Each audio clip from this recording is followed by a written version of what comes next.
San Carlos Cultural Center Chief.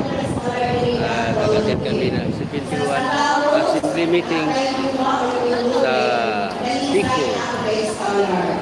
July po ito. Amount of 266,967,37,000.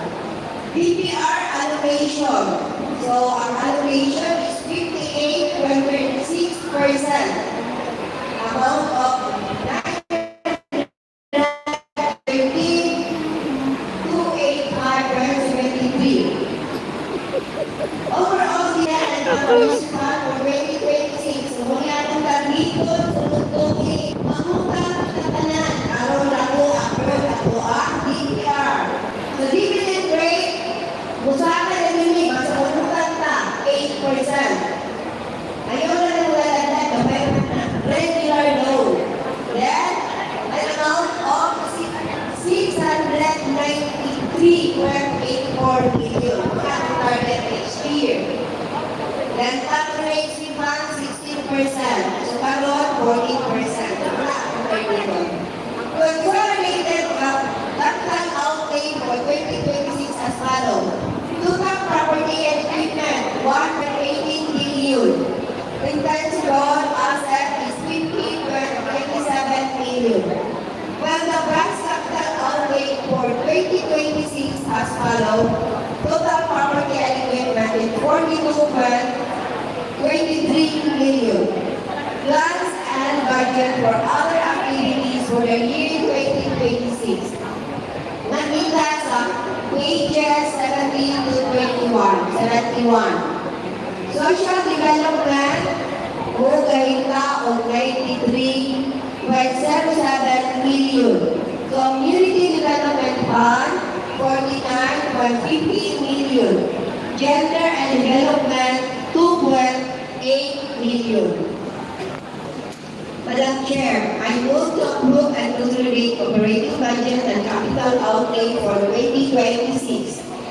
There is a motion to approve the consolidated budget for 2026 with inclusion for our Cebu branch of the Talisay Business Center, including the plans and programs of Pico. Amy, second. Amy, second. It's a branch of the Center. Discussion? Object, yes, sir. Kaya number actually, yung meaning of that is different from what is in the screen. Example, ano na sa total na yung ganito na the total is 22.62%. You are reading, I don't know, your business, you are seeing that 41%, so it is not the same as what on the screen. Can you clarify, please?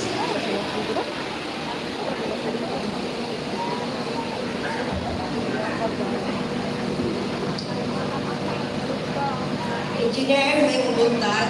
So, kani akong ibasa, noon kani ang para sa atong mga brands. Katong naasa ka na ang libro, ibuok na siya. Ngakuan, report. So, uning, ibahin-bahin lang daan para kita tanan membro, makabalo nga mo, dahil ang atong target sa atong dirisa, Cebu o Talisay. So, magtinabangay lang yan dihaputan. So, okay, sir? Okay na? Ako lang pa, ma'am. Ang katong 41% din mo ganito. Kung sa may connection ako sa 22%, 22.62%. Kaya supposed to be, ang imong ibasa inside o sa mong nakita sa screen.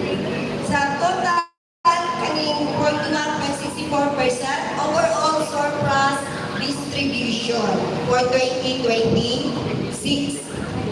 Ini siya ang ato auto. Then, atong BPR is 58.36%. So, ang katong dito sa screen ka kanina, 2025 Commissioner Report. So, no, because we encouraging the members to have a loan. For example, para mula ko na itong income. But past 3 months, I I to the office and then attempt to make a loan again, but I was just surprised because the service is at least times 2 the original charges. So, ako na the burden for the member to have a loan. An example, previously it was only 2% service charge. Now I think, I don't know if it is, I'm correct, but I heard that it is already 4%. So, talking of equivalent amount, it is really big against us. Thank you. Daghang salamat sa imong i-raise na punto, sir. We will bring that up with the branch para among ma-check po kung unsay real situation with regards to your inquiry on your possible loan application. So, rest assured, sir, that the branch will get in touch to you after our discussion later on. I will discuss that with the branch manager. So, daghang salamat, sir, sa imong query. Napamabailain. Okay. So, kung wala na, is there any may motion naman naman, no? Na naman may nag-second. So, napabay mga further discussion kung wala na.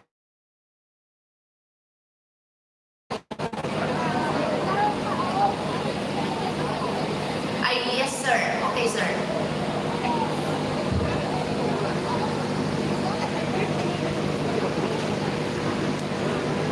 Clarification regards to past during in our contributed asset and liability is 8-73%. Siguro Ramos branch at the Lisa is at 13%. Why we are budgeting? Asa yung i-refer, ano, sir? What item? Sa past during. Past during.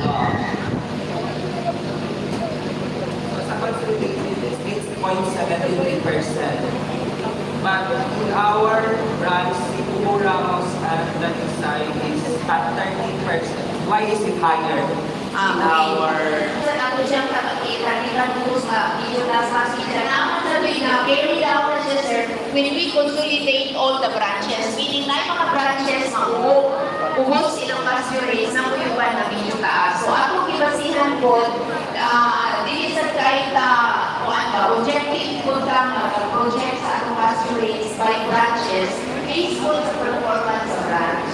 But kung may prove na, sir, with the help of the General Assembly na mapanimakutan na mga use sa pasture, that would be a good plus points for the Cebu and Calisa branch. Yes, but it's reflects also the in terms of person, since it's higher, it reflects also the course management, how we manage this branch. Yes, sir. Okay, guys. Good afternoon. YDG GCK 53426 hashtag number 1 seed. Hi. Hello po. Thank you so much for my live stream, Cebuano Rider. Thank you so much po. Ano to? Ito po ay 71 Pico Assembly of Ramos Branch and Talisay, Cebu City. Ano po ito? Pico General Assembly. Okay. Maraming po salamat sa iyong panonood, ma'am. Idol YDG DCK 53446 hashtag number 1. Thank you for watching my live stream, Cebuano Rider. Okay. Dito na lang ako magtatapos sa live ko, Cebuano Rider. Thank you so much for watching my live stream, Cebuano Rider. Saan man sulok sa mundo, Luzon, Visayas, at Mindanao, to all my viewers and subscribers, thank you so much for watching my live Cebuano Rider. At that's the end my live Cebuano Rider. Thank you so much for watching my live. Bye-bye na po sa inyo. Paalam.